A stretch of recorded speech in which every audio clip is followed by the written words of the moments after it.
नमस्कार. बाजार गप्पांच्या या भागामध्ये आपल्या सगळ्यांचं मनापासून स्वागत. आपला आजचा विषय शेअर बाजार एक बुडबुडा. शेअर बाजार एक बुडबुडा हे शीर्षक मोठं संदिग्ध आहे याची मला पूर्ण कल्पना आहे. कोणी असं म्हणेल की शेअर बाजारा एरवीही बुडबुडा असतो आणि जो म्हणतात जो बुडला तो बुडबुडा नाही, जो बुडला नाही तो बुडबुडा आहे, असंही असू शकतं. पण खरं सांगायचं म्हणजे आज शेअर बाजार एक बुडबुडा असा विषय घ्यायचं एक कारण असं की आपल्याला सगळ्यांना कल्पना आहे की सेबीच्या विद्यमान चेअरमन माधवीपुरी बुच यांनी आत्ता मध्यंतरीच्या काळामध्ये एक असं विधान केलं की आत्ता भारतीय शेअर बाजाराची जी स्थिती आहे ती काही प्रमाणामध्ये इन्फ्लेटेड आहे का. आणि मग असं जो विधान ज्या वेळेला सेबीचा अध्यक्ष करतो त्यावेळेला त्याला एक वेगळं परिमाण येतं. आणि त्यातही निवडणुकांची आचारसंहिता जाहीर व्हायच्या थोड्याच दिवस आधी जेव्हा सरकारी नियंत्रक संस्थेचा अध्यक्ष असं विधान करतो त्यावेळेला त्याला निष्कारण आर्थिक, राजकीय आणि सामाजिक पैलूही जोडले जातात. आणि मग त्याच्यावरनं उलटसुलट चर्चा होणं हे अत्यंत स्वाभाविक आहे. म्हणजे मुळातच अशी चर्चा या विषयाची व्हावी असा सेबी अध्यक्षांचा या विधान करण्यामागचा उद्देश होता का याची मला कल्पना नाही. परंतु काही काळ का होईना पण मी स्वतः सेबीमध्ये काम केलं आहे. अर्थात त्याला आता 3-3.5 दशकांपेक्षा जास्त काळ होऊन गेला ही वस्तुस्थिती आहे. पण त्यामुळे एकंदरीतच नियंत्रक संस्था काय पद्धतीनं विचार करतात आणि कशी मांडणी करतात याची मला पुरेशी कल्पना आहे. त्यामुळे असंच उगाच उठलं आणि विधान केलं अशी परिस्थिती नसते. आपण काय बोलणार आहोत त्याचं पुरेसं भान आणि पूर्वतयारी त्या पदावरचे सगळेच अधिकारी करत असतात. आणि माधवीपुरी बुच यांनीही ती तशी केली असेल आणि अशा अभ्यासांतीच त्यांनी हे मत व्यक्त केलं असेल हे जरासुद्धा नाकारता येत नाही. आणि त्यामुळे मग त्याच्यावरनं चर्चा होणं हे तर जास्त अभिप्रेत आहे. आणि म्हणूनच माधवीपुरी बुचच्या सेबीच्या विद्यमान चेअरमननी असं विधान का केलं असावं याचा विचार करण्याची नितांत आवश्यकता आहे. साहजिकच याच्यावरची उठलेली एक प्रतिक्रिया ही जास्त सकारात्मक, जास्त संयत अशी आहे. आपल्याला सगळ्यांना माहिती आहे की कोटक समूहाचे प्रमुख उदय कोटक यांनी या विधानावरती प्रतिक्रिया देताना असं म्हटलं होतं की त्यांना तरी स्वतःला आत्ता शेअर बाजारमध्ये काही बुडबुडा आहे, उगाचच तो इन्फ्लेटेड आहे असं जरासुद्धा वाटत नाही. आणि त्याच्या पुढे जाऊन ते असं म्हणाले, इतकंच बोलले असते तर हरकत नव्हती, त्याच्या पुढे जाऊन ते असं म्हणाले की जर खरोखरीच तो बुडबुडा असेल तर त्याच्याबद्दलची पूर्ण दक्षता, खबरदारी, उपाय करणारी अशी यंत्रणा आपल्या देशाच्या भांडवल बाजारामध्ये पर्यायानं गुंतवणूक क्षेत्रामध्ये सक्षम आणि कार्यक्षम आहे. म्हणजे उदय कोटक यांच्या विधानाच्या पूर्वार्धाकडे लक्ष द्यायचं की आत्ता कोणताही बुडबुडा नाही, की उत्तरार्धाकडे लक्ष द्यायचं बुडबुडा झालाच तर यंत्रणा सक्षम आहे, जर बुडबुडा नाहीच आहे तर ती यंत्रणा सक्षम आहे का कार्यक्षम आहे हे कळायला मार्ग नाही. दुसरीकडे आत्ताच्या विद्यमान केंद्र सरकारच्या विरोधी असलेल्या माणसांनी त्याचा साहजिकच बाऊ करण्याचं कारण नव्हतं. त्यांच्या हाती आयतं खोलीत मिळालं आणि ते म्हणले आम्ही केव्हापासूनचं सांगतोय की मोदी सरकार काय वाटेल ते म्हणो, आपली अर्थव्यवस्था हाच एक बुडबुडा आहे. आणि मग ज्या गुंतवणूक क्षेत्राचं कारण आणि परिणाम अर्थव्यवस्था असते ती जर अर्थव्यवस्थाच बुडबुडा असेल तर साहजिकच गुंतवणूक क्षेत्रही बुडबुडा आहे. हे गंमत जी होते यातनं तुमच्या माझ्यासारख्या सर्वसामान्य मध्यमवर्गीय गुंतवणूकदाराची फार मोठी पंचायत होते. यातल्या नेमक्या कोणावरती विश्वास ठेवायचा हे कळत नाही. कारण आपण सगळेच एक बुडबुडा असतो. काही वेळेला आपल्या स्वतःवरतीच प्रचंड विश्वास असतो, म्हणजे त्याला ओव्हर कॉन्फिडन्स हा शब्दही कमी पडावा. आणि काही वेळेला आपण इतके अज्ञानाच्या भोवऱ्यामध्ये असतो किंवा इतके ज्याला आपण इन्फिरियॉरिटी कॉम्प्लेक्स किंवा न्यूनगंड म्हणतो अशा कॉम्प्लेक्समध्ये असतो की आपल्याला काहीच कळत नाही असं वाटायला लागतं. आणि मग यातल्या प्रत्येक विधानावरती आपण विश्वास ठेवतो. अन्यथा आपण इलेक्ट्रॉनिक मीडियामध्ये दिलेल्या उलटसुलट कारवायांच्या बाबतीत आपण इतके का झालो असतो. त्याने कोणीही उठावं, इलेक्ट्रॉनिक मीडियामध्ये यावं, आपलं मत मांडावं आणि आपण ते ब्रह्मसिद्धांतासारखं मान्य करावं अशी परिस्थिती आहे. आणि अशी परिस्थिती होती म्हणूनच अलीकडच्या काळामध्ये सेबीनं अशा पद्धतीच्या वेगवेगळ्या इलेक्ट्रॉनिक मीडियमवरती, टी व्ही चॅनलवरती येणाऱ्या तथाकथित विद्वानांच्या विधानांची पडताळणी केली आणि त्यातल्या काही जणांना काही कोटी रुपयांचा दंड केला. आणि काही कोटी रुपयांचा दंड केल्याची बातमी प्रसिद्ध होऊन काही काळही जात नाही, अगदी थोडका काळ जातो. एवढ्या वेळात जेव्हा सेबीचे अध्यक्ष विधान करतात की आत्ताची भारतीय गुंतवणूक क्षेत्राची स्थिती ही ओव्हर इन्फ्लेटेड वाटते त्यावेळेला या दोन घटकांचा परस्परांशी संबंध आहे का असं वाटतं. म्हणजे केवळ भारतीय अर्थव्यवस्थेची, भारतीय कंपन्यांची आणि त्याला दिलेल्या प्रतिसादाने, बाजारानं दिलेल्या प्रतिसादाची स्थिती बुडबुड आहे म्हणून नव्हे, तर ह्या तथाकथित विद्वानांनी या सगळ्याच्या पलीकडे जात निर्माण केलेली परिस्थिती बुडबुड आहे का, असं गणित लक्षात येतं. म्हणजे शेवटी कारणाविषयी संदिग्धता आणि साहजिकच परिणामाविषयी संदिग्धता. आणि मग याच्याचमुळे आधीचे 2-3 दिवस 74,000च्या पलीकडे दिवसाची त्या दिवसाची उलाढाल संपत असताना मुंबई शेअर बाजाराचा निर्देशांक स्थिरावत होता आणि या विधानानंतर तो एखाद्या दिवशी 600, 700, 800, 900 पॉईंटनी खालती येतो आणि नंतरचेही काही दिवस तो ट्रेंड चालू ठेवतो. त्यावेळेला याच्याविषयी मनामध्ये कुठंतरी खात्री पटायला लागते. मग त्याच्याचमध्ये एखादी बातमी अशी येते की स्मॉल कॅप आणि मिड कॅप याच्यावरती आपण एक स्वतंत्र बाजार गप्पांचा विषय केला. मग या ट्रिगरमुळेच या स्मॉल कॅप आणि मिड कॅपचे भाव बाजाराच्या आधी कोसळायला लागले की बाजाराबरोबर कोसळायला लागले.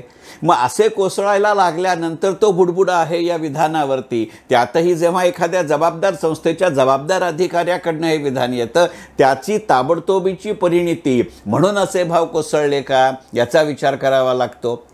कारण शेवटी बाजारात बुडबुडा आहे की नाही हा ज्याला आपण कंजेक्चर म्हणू अशा चर्चेचा विषय आहे. पण शेअर बाजाराचे निर्देशांक खाली आले ही मात्र वस्तुस्थिती आहे. मग वस्तुस्थिती ते कंजेक्चर किंवा ते विधान याच्यामधल्या पोकळीला आपण बुडबुडा म्हणणार का, हाही एक प्रश्न उभा असतो. आणि म्हणून आजचा बाजार गप्पांचा विषय शेअर बाजार एक बुडबुडा. खरं सांगायचं म्हणजे एकंदरीतच शेअर बाजाराची जी कार्यपद्धती आहे त्याच्यामध्येच एक मूलभूत विसंगती आहे. कारण आपल्या सगळ्यांचा अनेक वर्षांचा अनुभव आहे की कोणत्याही घटनेवरती ताबडतोब आणि तीही टोकाची प्रतिक्रिया देणं हा शेअर बाजाराचा अंगभूत विभाग आहे. त्यामुळे सगळ्यात पहिल्यांदा प्रतिक्रिया नोंदवून ठेवू, मग काय तो विचार करू अशी त्याची धाटणी असते. आणि अशा वेळेला साहजिकच ज्याला आपण पतंगबाजी म्हणतो ती शब्दांची पतंगबाजी निर्देशांकांच्या पडझडीतनं किंवा वाढीतनं होत असते. त्यातही शेअर बाजाराविषयी दुसराही आपला एक अनुभव आहे की एखाद्या घोषणेवरती शेअर बाजाराच्या किमतींमध्ये फरक होतात आणि प्रत्यक्ष ती कृती झाली की शेअर बाजारावरती त्या मानाने परिणाम होत नाही. म्हणजे पहिलं ताबडतोबीची प्रतिक्रिया हा एक कारण. दुसरं आधी त्याच्यामध्ये बातमीवरती तो बाजार हलतो, त्यामुळे तो बुडबुडा आहे या बातमीवर बाजार हल्ला. प्रत्यक्षात तो बुडबुडा आहे की नाही हे जेव्हा सिद्ध होईल त्यावेळेला त्याच्यावरती काहीही प्रतिक्रिया येणार नाही असं आहे का. मग जर या दोन गोष्टी खऱ्या असतील तर आत्ता पडलेल्या खालती आलेल्या बाजारामध्ये जे आपल्याला मूलभूत कामगिरीच्या आधारावरती सक्षम असे शेअर्स वाटतात ते घेऊन ठेवायचे का. म्हणजे आपोआपच जेव्हा ह्या बातमीचं निराकरण येणं केनं प्रकारानं ती खरी आहे अशा अर्थी किंवा ते खरी नाही अशा अर्थी ज्या काही पद्धतीनं व्हायचं असेल ते एकदा झालं की बाजार स्थिरावेल आणि त्यावेळेला त्या प्रॉफिटमध्ये आपल्याला काही शेअर विकता येतील का याचा विचार करता येईल का. किंवा बाकी काही नाही तरी एखादी लमसम अमाऊंट आत्ता खालती आलेल्या बाजारामध्ये एखाद्या म्युच्युअल फंडच्या लिक्विड फंडमध्ये गुंतवून ठेवायची आणि दर आठवड्यांनी म्हणा, दर 15 दिवसांनी म्हणा, दर 20 दिवसांनी म्हणा, दर महिन्यांनी म्हणा, दर 2 महिन्यांनी म्हणा, अशी टप्प्याटप्प्यानं सिस्टमिक ट्रान्सफर प्लॅनच्या माध्यमातून त्याच म्युच्युअल फंड हाऊसच्या अत्यंत चांगल्या योजनांमध्ये, दीर्घकालीन योजनांमध्ये आपल्या शेअर्सची किंवा आपल्या रकमेची वजावट करत राहायचं का, हाही प्रश्न अशा पद्धतीनं चर्चेमध्ये घेता येऊ शकतो. आणि त्यामुळेच शेअर बाजार एक बुडबुडा असं जेव्हा एक विधान केलं जातं त्यावेळेला केवळ आपण घाबरून जाणं अभिप्रेत नाही आहे, तर अशा घाबरून जाण्यातनं, बाजाराच्या ताबडतोबीच्या वागण्यातनं जी एक संधी निर्माण होऊ शकते त्यात संकट जरूर आहे. पण शेवटी कोणत्याही गुंतवणूक क्षेत्रामध्ये संकट आहे. म्हणजे जसं मी गमतीनं नेहमी म्हणतो, गुंतवणूक पंचायतन पुस्तकाच्या माझ्या पहिल्याच पानावरचं हे वाक्य आहे की गुंतवणूक करण्यापासून धोक्याला सुरुवात होते अशातला भाग नाही, गुंतवणूक करण्याचा विचार मनात आल्यापासून धोक्याला सुरुवात होते. मी गमतीनं नेहमी असं म्हणतो की खिशात हात घालायचा विचार एकदा ठरला की तेव्हापासून धोक्याला सुरुवात होते. आपल्या खिशातले पैसे दुसऱ्याला द्यायचे याच्यामध्ये आपल्या धोक्यांची जितकी शक्यता असते तितकीच पुढच्याच्या वर्तनातनं निर्माण होणाऱ्या धोक्यांचीही शक्यता असते. आणि हे दोन धोक्यांच्या शक्यता एकत्र येतात, यांच्या घर्षणातनं हे बुडबुडे तयार होतात का याचाही विचार करावा लागतो. म्हणून बाजार गप्पांचा आजचा विषय शेअर बाजार एक बुडबुडा. दुसरं एक बुडबुड्याचं लक्षात घेता येईल तुमच्या, आपण जितका जास्तीत जास्त जोरात श्वास घ्यायला लागतो तितकी ती बुडबुड्यांची तीव्रता वाढत जाते. हा अनेक पोहणाऱ्यांचा अनुभव आहे. विशेषतः कानाटोप्या डोळ्यावरती ज्या वेळेला आपण ते टोपरं घालून पोहायला सुरुवात करतो, ते पाणबुड्यासारखे आपण दिसणारे हे आपल्या श्वसनातनं बुडबुडे निर्माण करतो की आपल्या श्वसनाचा त्या पाण्यावर होणारा परिणाम म्हणून बुडबुडे निर्माण होतात? म्हणजे आपण आपला श्वास, समुद्र, पाणी आणि आपली पोहण्याची क्रिया या 5 घटकातनं ते बुडबुडे तयार होतात. मग शेअर बाजारातही असेच बुडबुडे असतात. एक अर्थव्यवस्था हे पहिलं कारण, आपण हे दुसरं कारण, संबंधित कंपनी हे तिसरं कारण, या कंपन्यांवरती आधारित असा निर्देशांक हे चौथं कारण आणि इतर सगळ्यांनी केलेल्या चर्चेचे कारण आणि परिणाम हे 5वं कारण. मग हे जेव्हा 5 घटक एकत्र येतात, या पंचमहाभूतांना एका वेगळ्या अर्थानं भूत म्हणावं अशी स्थिती म्हणजे शेअर बाजार एक बुडबुडा असतं का? पण खरं सांगू का, असे अधनंमधनं बुडबुडे येतात हे फार चांगलं आहे. कारण त्यातनं बाकी काही नाही तरी आपल्याला आपल्या मनस्थितीचा, आपल्या अर्थस्थितीचा आणि सगळ्यात महत्त्वाचं म्हणजे आपल्याचा पोर्टफोलिओचा नेमका अंदाज घेण्याची ती एक सुवर्ण संधी असते. तसंही आता 31 मार्च म्हणजे सध्या सुरू असलेल्या आर्थिक वर्षाची अखेर जवळ आली आहे. त्यामुळे या आर्थिक वर्षाचे इन्कम टॅक्स रिटर्न भरण्यासाठी सुद्धा आपल्या पोर्टफोलिओचा विचार करता येईल.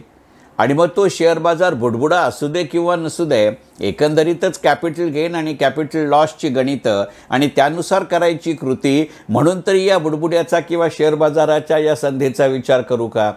असा विचार करून आपण त्यानुसार जे योग्य वाटेल ती कृती करणार नसू तर माझं बोलणं आणि तुमचं ऐकणं हा सुद्धा एक बुडबुडा ठरतो. आणि असे अनेक बुडबुडे सदा सर्व काळ तिन्ही त्रिकाळ शेअर बाजारात असतात. याही अर्थानं शेअर बाजार एक बुडबुडा असतो. पण खरं सांगायचं म्हणजे केवळ आपल्या देशातल्या शेअर बाजाराला आपल्या देशाचा सेबीचा अध्यक्ष बुडबुडा म्हणला अशातला भाग नाही. उदय कोटकनी त्यांचं कितीही खंडन केलेलं असलं आणि ते जास्त सकारात्मक आणि सावध असलं तरीसुद्धा एक गोष्ट लक्षात घ्यावी लागते की या नात्या कारणानं एका विचित्र अशा राजकीय अविश्वासाच्या परिस्थितीत आपण आहोत. अगदी अविश्वास हा शब्द खोटा वाटत असेल तर निदान अनिश्चितता आहे. त्याचीही सविस्तर चर्चा आपण बाजार गप्पांच्या आधीच्या भागात केली आहे. त्यामुळे त्याची पुनरुक्ती इथे करत नाही, पण ते संदर्भ तुम्ही जरूर पहा. ज्याने आधीचे माझे व्हिडिओ ऐकलेत त्यांना ही कल्पना आहेच. आणि त्यामुळे एक गोष्ट नक्की की आत्ता सुरू असलेल्या किंवा होऊ घातलेल्या लोकसभेच्या निवडणुकांचे निकाल जाहीर होऊन पुढचं सरकार स्थापन येईस्तोवर कोणतीही धोरणात्मक घोषणा होणार नाही आहे. म्हणजे आर्थिक धोरण म्हणून एक स्थिरता आहे, म्हणजे बुडबुड्यातली एक साशंकता कमी झाली. आणि त्यामुळे दिल्या चौकटीमध्ये संबंधित रेग्युलेटरना प्रशासकीय स्वरूपाचे निर्णय घ्यायचे, त्यामुळे दुसरी बुडबुड्याची कारणमीमांसा कमी होते. यामुळे याचा प्रभाव, प्रघात हा आणि प्रवाह हा अत्यंत बेताचा असल्यामुळे काही दीर्घकालीन ते मध्यमकालीन किंवा मध्यमकालीन ते दीर्घकालीन असं नियोजन करणं शक्य होईल, ही एक तिसरी शक्यता बुडबुड्याची कमी होते. फक्त आपण कृती करणार की नाही ही अशक्यता किंवा असंभवता राहते किंवा अनिश्चितता राहते आणि ते बुडबुड्याचं खरं कारण ठरतं. त्यामुळे एखाद्या जाणकार व्यक्तीनं ज्यानं संपूर्णपणानं केवळ काठावरती उभं राहून का होईना परंतु या संपूर्ण नदीचं प्रवाहाचं केलेलं वर्णन जेव्हा बुडबुडं असतं त्यावेळेला त्यांनी घाबरून जाण्यापेक्षा सुद्धा आपण काय विचार करायचा याची परिस्थिती असते. कारण अशा पद्धतीनं भारतीय शेअर बाजार हे बुडबुडा आहे हे काही पहिल्यांदा झालेलं विधान नाही. माझा गेली 35 ते 40 वर्ष माझ्या व्यावसायिक आणि वैयक्तिक भूमिकेमध्ये भारतीय भांडवल बाजाराशी आणि गुंतवणूक क्षेत्राशी जवळचा संबंध आहे. त्यामुळे या नाता स्वरूपामध्ये दुर्लक्ष करता येणार नाही. अशा एखाद्या पदाधिकाऱ्यानं अशा पद्धतीचं विधान केल्याचं हे पहिलं प्रकरण नाही. पण ज्या वेळेला असं कोणी घोषणा करतं, असं कोणी विधान करतं, त्यावेळेला मला नेहमी वाटतं की आज सेट झालेला बॅट्समन दिवसाचा खेळ संपल्यानंतर नाबाद राहत पॅव्हेलियनमध्ये परत जातो आणि काल अगदी त्यांनी सेंचुरी मारल्यानंतर तो एकदा आत गेलेला असला, पॅव्हेलियनमध्ये गेलेला असला तरी दुसऱ्या दिवसाचा खेळ सुरू होताना तो पहिलं षटक किंवा पहिली ओव्हरी नेहमी सावधतांतेने खेळून काढतो. त्याच्या नावावर 100पेक्षा जास्त रन लागलेले असतात, पण त्याला तो स्कोअर वाढवायचा असतो आणि म्हणून तो पहिल्या चेंडूपासून रिस्क घेत नाही. आणि ती घेतली की काय होतं हे आपण आत्ताच्या 5व्या भारत इंग्लंड टेस्ट मॅचमध्ये पाहिलं आहे. टी नंतरच्या पहिल्याच बॉलला आधी सेट असलेल्या सरफराज खाननं वेडीवाकडी रिस्क घेतली आणि तो पहिल्याच बॉलवर आऊट झाला. ते बुडबुडा हे असं पहिल्या बॉलवर आऊट होणं आहे आणि तो खेळून काढणं हे सावधानतेचा पवित्र आहे.